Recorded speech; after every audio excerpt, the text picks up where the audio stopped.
I mean, do you ever just start to think about the absolute magic trick that is buying groceries online today? Oh, it really does feel like magic to the consumer. Right.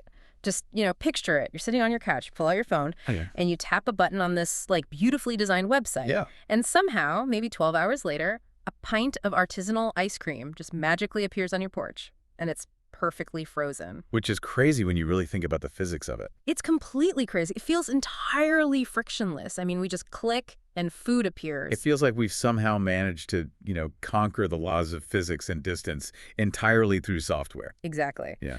But what we are looking at today for this deep dive completely shatters that illusion. Yeah, it really does. Because behind that incredibly smooth, frictionless buy button, it isn't magic at all. It is an absolute logistical war zone. A very expensive war zone. Yes. So for this deep dive, I've been poring over this really fascinating, deeply researched B2B operational document from May 2026. It's a great source. It really is. It's essentially this insider's guide on how to build and run an online grocery store using Shopify. And, our mission today is to extract the exact blueprint from this data. Right. We want to understand the hidden math of why so many of these online food ventures just crash and burn. And conversely, how the successful ones mathematically ensure they actually survive. Because they do survive. And this isn't just relevant for, like, massive multinational conglomerates. No, not at all. Whether you are, say, an independent local grocer who finally wants to digitize, or maybe an entrepreneur trying to launch a direct-to-consumer hot sauce from your kitchen. Or honestly, even if you are just insanely curious about the invisible mechanics of how that digital shopping cart actually works. Like, this information is going to completely change how you view your next online order. We are going to spare you the agonizing, expensive trial and error process. Definitely. And to do that, well, we have to start by breaking down the grand illusion of the entire industry. This is the biggest hurdle for new operators. Yeah, the primary overarching insight of this operational guide is that grocery is not an e-commerce problem. Right. Grocery is fundamentally a logistics problem that just happens to have an e-commerce layer sitting on top of it. And what's fascinating here is that distinction changes absolutely everything about how you build the business. How so? Like, break that down for us. Well, if you look at Shopify as a platform, it is brilliantly engineered for that e-commerce layer. Right, it looks great. Exactly. It manages your product catalog beautifully. The checkout process is seamless. I mean, tools like ShopPay are incredible. Oh, yeah. ShopPay can easily lift a store's average order value into the, $80 plus range simply by remembering the customer's credit card. It just reduces all that friction of typing in numbers. Right. But here's the critical blind spot. Shopify does not solve the physical logistics of moving food. Okay, let's unpack this with a real-world scenario, because this really clicked for me when reading the source. Yeah, go ahead. Building a gorgeous Shopify site for your new grocery brand is essentially like painting this stunning, inviting storefront window. I love this analogy. Right, like it looks amazing to the customer walking down the street. But if the physical warehouse behind that pretty window is currently on fire, Yeah, and your delivery trucks are lost in the suburbs, the pretty window doesn't matter at all. it doesn't. The software is completely blind to the physical world. It doesn't automatically know how to pack your highly perishable box of steaks with dry ice. No, it doesn't. And it doesn't automatically enforce complex state-by-state alcohol laws at the delivery door. Right. And natively, at least as of this 2026 document, it doesn't process EBT or SNAT payments either. Exactly. And entrepreneurs consistently miss this because they treat food like it's just another e-commerce widget. Like a t-shirt? Exactly, like a t-shirt. Yeah. If you are selling t-shirts online, you can absolutely rely on the software to do the heavy lifting. Right. Take a t-shirt, you throw it in a cheap plastic bag, print a standard shipping label, and you are basically done. Yeah, the t-shirt won't melt if the UPS truck gets hot. No. The t-shirt won't expire if it sits in a sorting facility over a long weekend. But food is totally different. Right. When operators apply that same software-first mindset to food, they just drastically underestimate the brutal physical reality of moving heavy, fragile, or melting inventory across the country. So, because the physical logistics of food are so uniquely demanding, the specific business model you choose on day one dictates absolutely every single downstream decision you're going to make. You simply cannot conquer the whole map right out of the gate. Right. The guide breaks the entire industry down into 5 distinct grocery models. Let's look at the safest ones first, Okay, so first you have local pickup and delivery. which makes sense. Yeah, this carries the lowest operational risk because you, as the business owner, control the delivery windows. And you aren't dealing with national shipping carriers like FedEx or UPS. Right. Then you step up to the second model, which is nationwide, shelf-stable, direct-to-consumer. So this is like premium dry pasta, roasted coffee beans, maybe an artisanal hot sauce. Exactly. And this is widely considered the safest path to scale. The margins are pretty good here, right? Yeah, you are generally looking at 35 to 55% gross margins. Wow. And the regulatory compliance is relatively lightweight because, well, the food doesn't spoil easily. But there's a trade-off. Of course. Because the barrier to entry is so low, it is a highly competitive space. Everyone can sell hot sauce. Okay, but what if I have big ambitions? Let's say I don't want to just sell shelf-stable coffee. Okay. Like, say I want to sell frozen premium meats or high-end cheese. Ah, right. The source material calls this third model cold chain perishables. And honestly, it sounds like an absolute nightmare of operational risk. Oh, it is the highest risk category by far. Really? Yeah, which is why it absolutely requires premium pricing to even justify attempting it. But before we get deep into that cold chain math, we should probably round out the last two models. Good point. So the fourth is the hybrid POS plus online model. Right, POS meaning point of sale. Yeah. This is where a physical brick-and-mortar store runs one unified inventory system for both their in-store shoppers and their online buyers. And the main challenge there is inventory syncing. Making sure an online buyer doesn't purchase the exact same jar of jam that a physical customer just picked up off the shelf in the store. Exactly, it's a real technical challenge. And then the fifth model is the marketplace bridge. Right. This basically means integrating your Shopify store with platforms like Instacart or Uber Eats. Which, the appeal there is obvious, right? You get massive immediate reach to millions of users on their apps. You do, but those platforms are going to eat 15 to 30% of your revenue in commissions right off the top. Which is brutal for grocery margins. Very brutal. So here is my question. Say I have venture capital backing me, and I just want to dominate the market right away. Okay. Why can't I just launch local delivery, nationwide shipping, and an Instacart integration all simultaneously? Just, cast a massive net and capture every type of customer on day one. Well, what's fascinating here is that the source text has an explicit flashing red warning about exactly that instinct. Really, don't do it. Absolutely do not do it. Operators who try all three simultaneously almost always underperform on every single one of them. Why is that? It goes back to our first point. Yeah. These are completely different logistical sports. Ah, I see. Yeah. Running a local delivery fleet requires route optimization, vehicle maintenance, managing drivers. Right. But nationwide shipping, that requires mastering complex shipping zones, carrier negotiations, and dealing with weight bands. A wholly different skill set. Exactly. And Instacart requires managing razor-thin margins and dynamic pricing adjustments. So if you try to do it all, If a startup tries to optimize three wildly different operational machineries at launch, the entire system just collapses under its own weight. so what's the recommendation? The mandate from the data is crystal clear. Pick one primary model for launch, and at absolute most, add one secondary channel only once that first one is completely stable. Wow. Okay, so let's go back to that third model, the cold chain perishables. The fun one. Right. If nationwide shelf stable is the safest route, why on earth do so many businesses risk shipping frozen food? A great question. The answer has to be the order value, right? Customers are willing to pay a massive premium for specialty frozen meals or incredible cuts of meat. That's the lure, yes. High order values. But the source outlines the math of actually keeping that food cold, and it is utterly unforgiving. Unforgiving barely covers it. When you make the decision to ship perishables, you just have to accept that cold chain shipping is going to eat 20 to 40% of the entire order value, period. That is staggering, 20 to 40%. Yes. Let's break down the hard math on just a single order. Okay. Before you even pay a shipping carrier, you are spending between $5 and $25 just on the physical packaging. You mean like the thick insulated liner, the gel packs, or the dry ice? Exactly. That alone is $5 to $25. Then you hand that box to a carrier. and you are spending another $15 to $45 for a 1 to 2 day ground or air service. Hold on, let me make sure I'm getting this. Yeah. Let's say I'm selling a premium frozen pizza for $30. Okay, $30 pizza. You're telling me the box, the dry ice, and the fast shipping is going to cost me like $25. Easily. So I have $5 left over to actually make the pizza, pay my staff, and somehow make a profit. How is that even a business? It's really tough. I mean, you aren't selling food at that point. You are essentially funding a tiny temporary refrigerator that goes on a road trip. That is the perfect way to phrase it.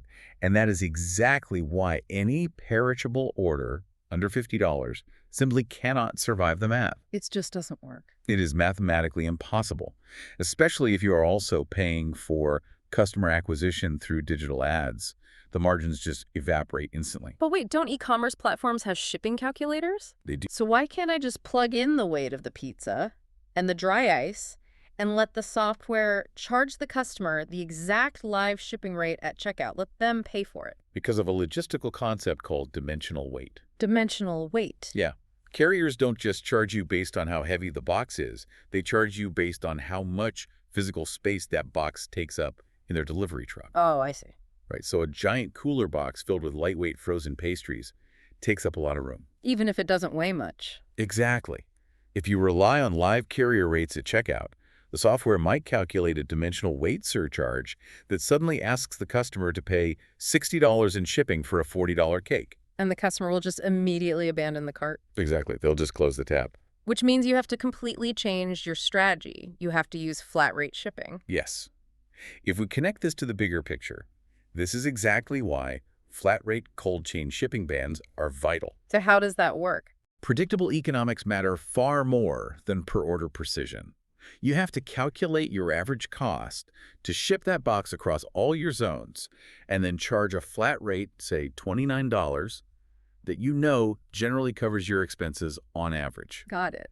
Then you meticulously reconcile your actual carrier bills versus what you charge the customers every single month to ensure you aren't bleeding cash. And to protect that tiny margin, the workflow rules the guide lays out are incredibly rigid. They have to be. Like, you have to restrict your perishables strictly to 2-day ground shipping zones based on where your warehouse is located. Yes, no exceptions. And you need strict day-of-week cutoffs. If someone orders your frozen pizza on a Friday, that box absolutely cannot ship until Monday. Right, because if you ship it Friday and it gets delayed and sits in a warm transit facility over the weekend, It turns into soup. it turns into soup. Yeah. And when it turns into soup, the customer is going to demand their money back. Which is why you must publish a highly explicit spoilage policy on your site. Yes.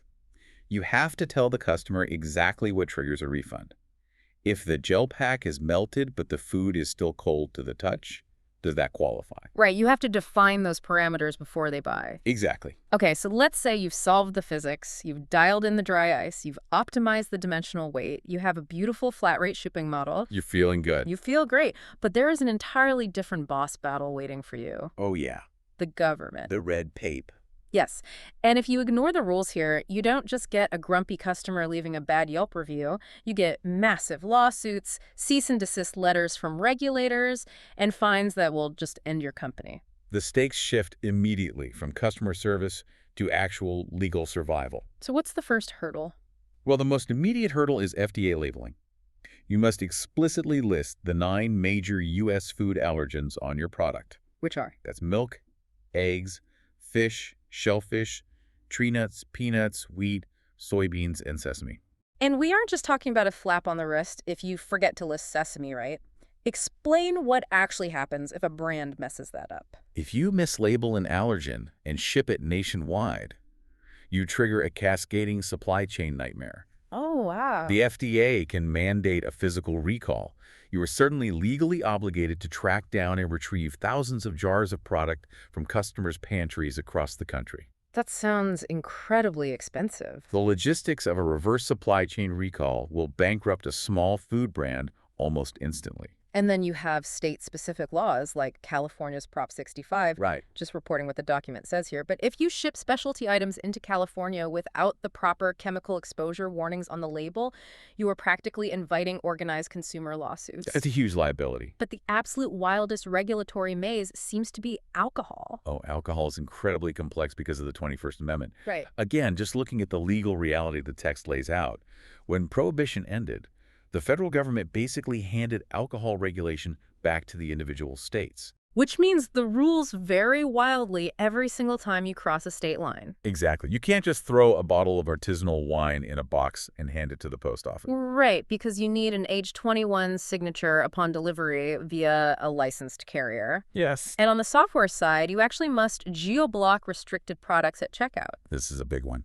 If a state prohibits out-of-state direct wine shipments, your store has to recognize the customer's zip code and block the transaction before their credit card is even charged. Because one illegal interstate shipment of alcohol can easily cost you more in state fines than you pay for a full year of software platform fees. It's just not worth the risk. Not at all. We also briefly touched on EBT and SNAP payments earlier. Yeah. As of the time of this guide in 2026, Shopify doesn't natively process it out of the box. But the real hidden danger isn't the technical limitation. No, the danger is that you cannot legally advertise on your website that you accept SNAP unless you have a fully working USDA-approved integration actively running. So no coming soon signs. Right. If you put a "We accept EBT" banner on your site just to gauge interest, or while you're still building the tech, the document is clear that this is a direct violation of USDA regulations. Wow. So if you're listening to this and you're thinking about starting a local food brand, this probably sounds pretty terrifying. It's daunting. What does this mean for the enthusiastic indie seller? Like, if I'm just shipping my famous homemade hot sauce out of my kitchen, am I going to accidentally violate federal law? Well, it depends entirely on the boundary between what's called cottage food laws and commercial interstate commerce. Okay, what are cottage food laws? Cottage food laws are designed for low-risk, locally sold items. If you make a hot sauce that meets specific acidity requirements and you only sell it face-to-face at your local neighborhood farmer's market, And I'm okay. you are generally protected under your state's cottage laws. But the exact moment you put that hot sauce in a cardboard box and ship it across state lines to a customer in another state, you cross into federal jurisdiction. At which point I need actual FDA registration and a licensed commercial kitchen facility. Precisely.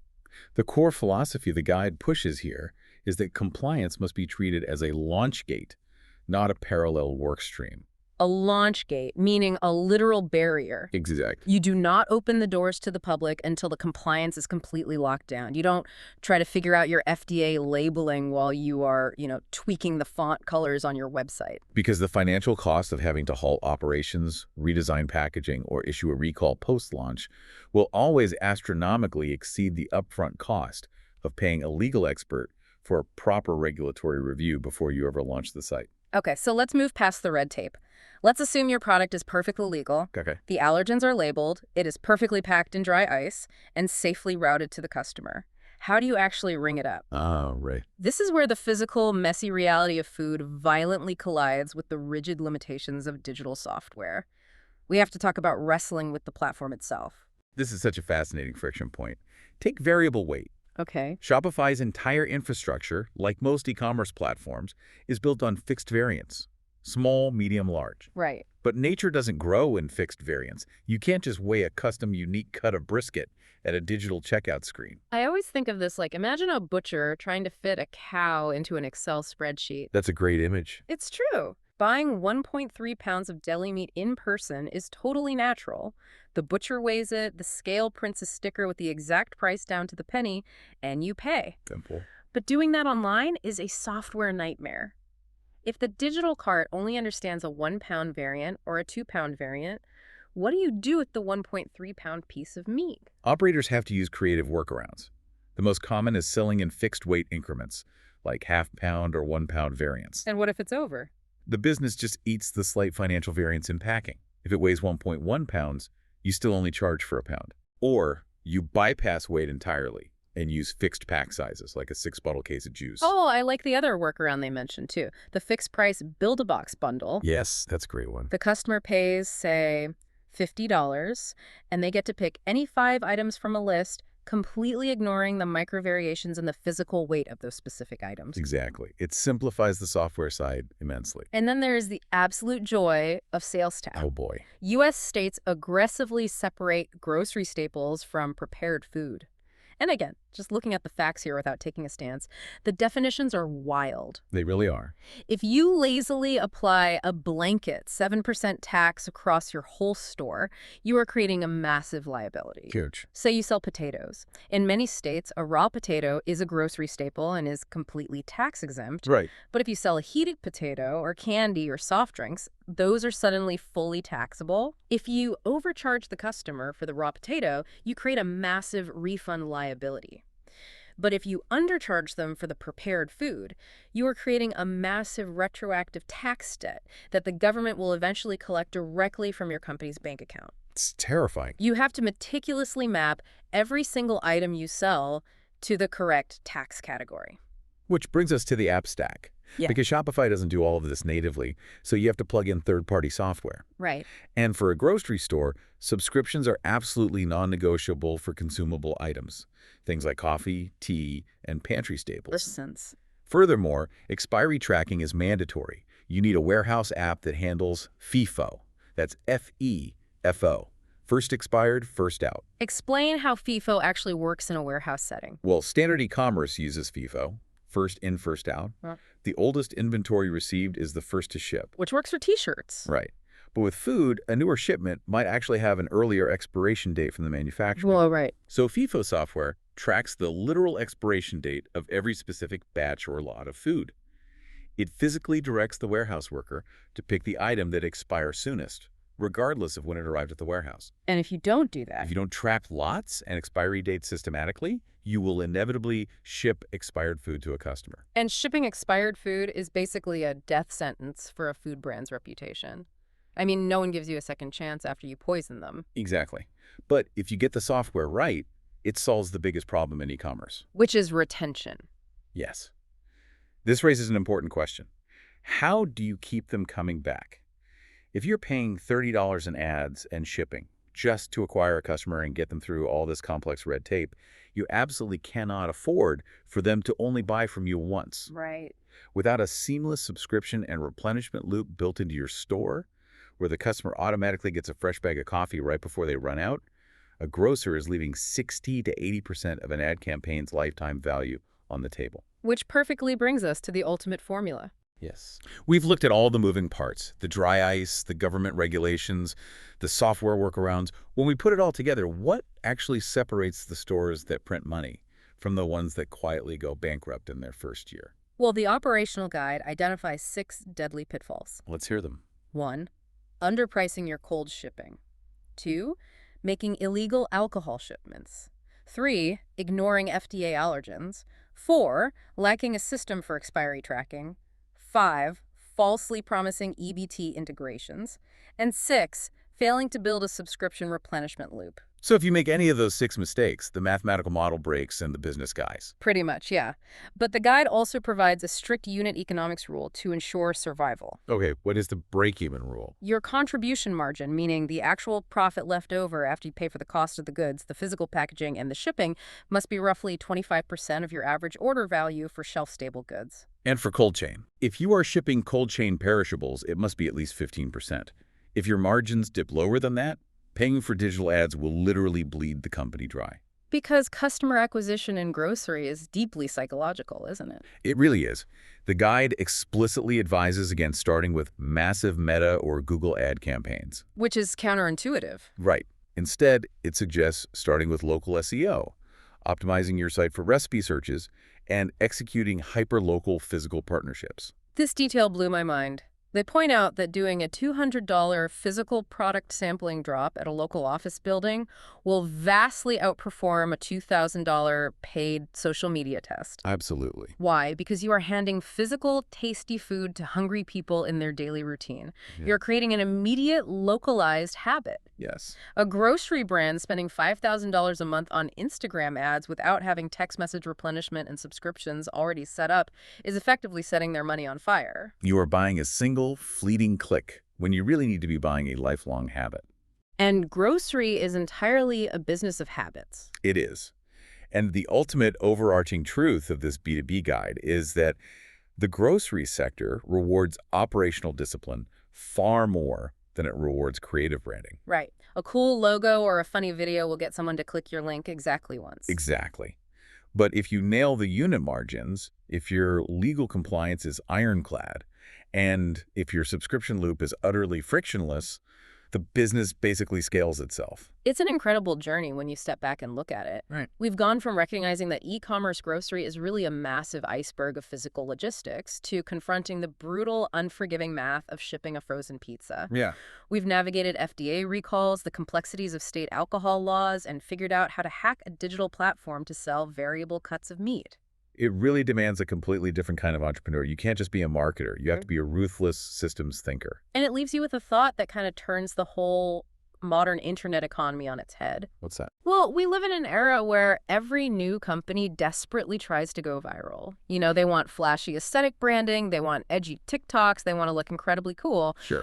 But what if the most truly disruptive thing a food brand can do today isn't about looking cool at all? What if the ultimate brand identity is simply having flawless, invisible logistics? That's it. When you never ship a melted product, when you never, ever miss a delivery window, and when you seamlessly restock a customer's pantry with their favorite coffee before they even realize they are running low. Yeah. I mean, maybe boring, relentless operational perfection is the modern definition of a luxury brand. It is a powerful shift in perspective. True luxury in the modern age is simply the complete absence of friction. We want to thank you for coming on this deep dive with us. The next time you sit on your couch, click that magic button and a perfect pint of ice cream arrives at your door. Well, we hope you look at that digital shopping cart and the incredible logistical war zone operating behind it with completely new eyes.